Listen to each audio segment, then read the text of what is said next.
Adam Stephen on ABC Radio Queensland. A 12-year-old Year 7 schoolboy is one of only 3 young people from around Australia to be chosen as a finalist in the 2019 Sleek Geeks Eureka Science Prize.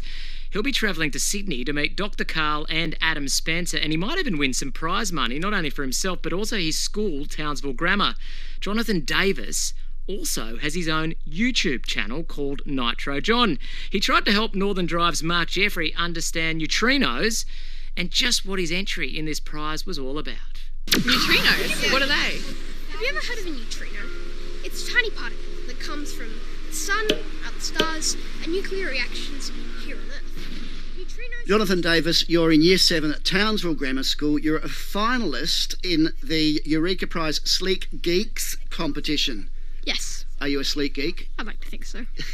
What is a sleek geek?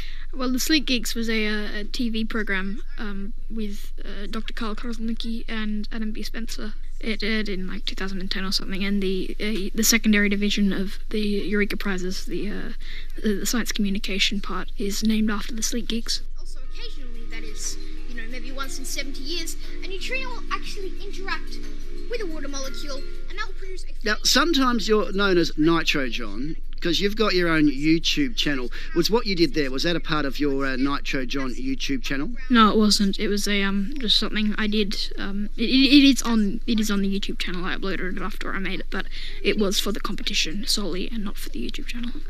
Why do you think you came in the top 3 competitors throughout Australia for that little entry? I guess it was one of the best. Well, that would make sense. One of the top 3, perhaps, even. So you're very interested in science, but do you have to be a geek to get involved with science? Not at all. Geek, I don't... The term geek is used often to denote not only someone who's interested in science or, academic stuff, but is also not a coherent person, if you know what I mean. It shouldn't mean that, because science is something that anyone can get involved in. It's just as a non-geeky pathway as anything, really. Do you call yourself a geek? Yeah, I'd call myself a geek. You're in Year 7 at Townsville Grammar. You've got into the top 3 people around Australia. They're going to head down to the Australian Museum in the Sydney Uni. It's all a part of the Eureka Prize Sleek Geeks. You're going to meet Adam Spencer. You're going to meet Carl Krasnicki. You might even win some money. I know. Third place wins $1,000. Second place wins $2,000, and third place wins $4,000.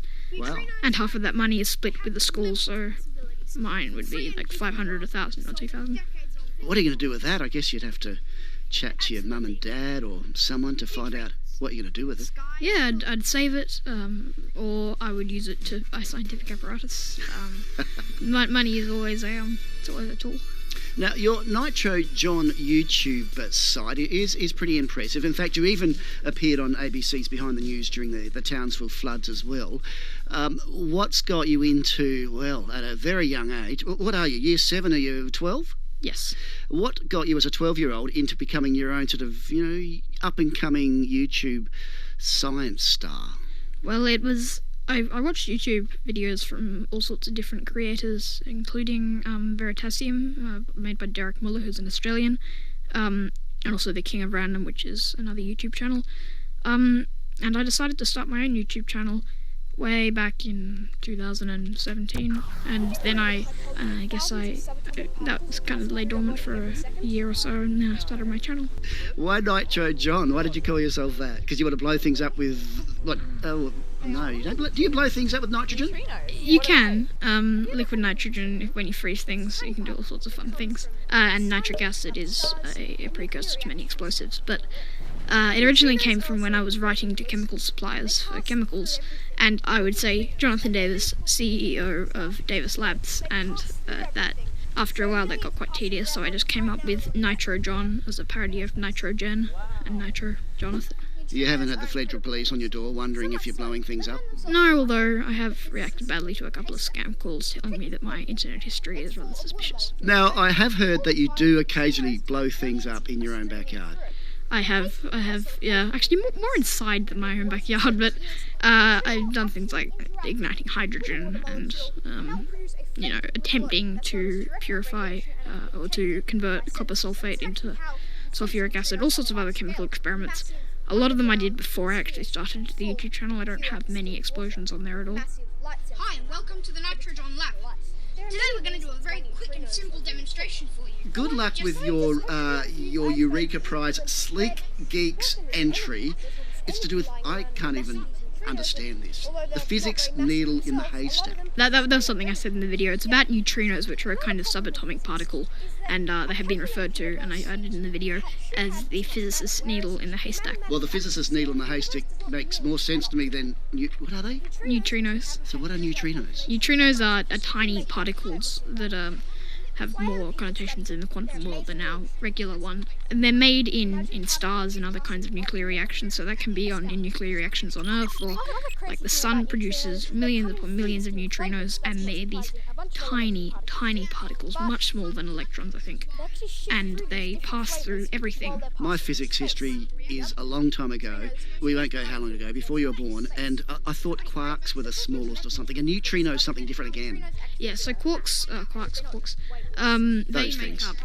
three quarks make up a proton or a neutron, and a proton or a neutron about 1,800 times larger than electrons. They're so tiny that for a time we thought that they had no mass, and then eventually a Nobel Prize winning study by Takashi Fujita and Arthur B. McDonald proved that they did actually have mass, and that they cycled through different flavours of neutrinos as they were flying through space.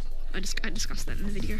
Oh, I love it. You're just rattling off the names, rattling off the science, and that's why you're a finalist in the top 3 Eureka Prize Sleek Geeks competition.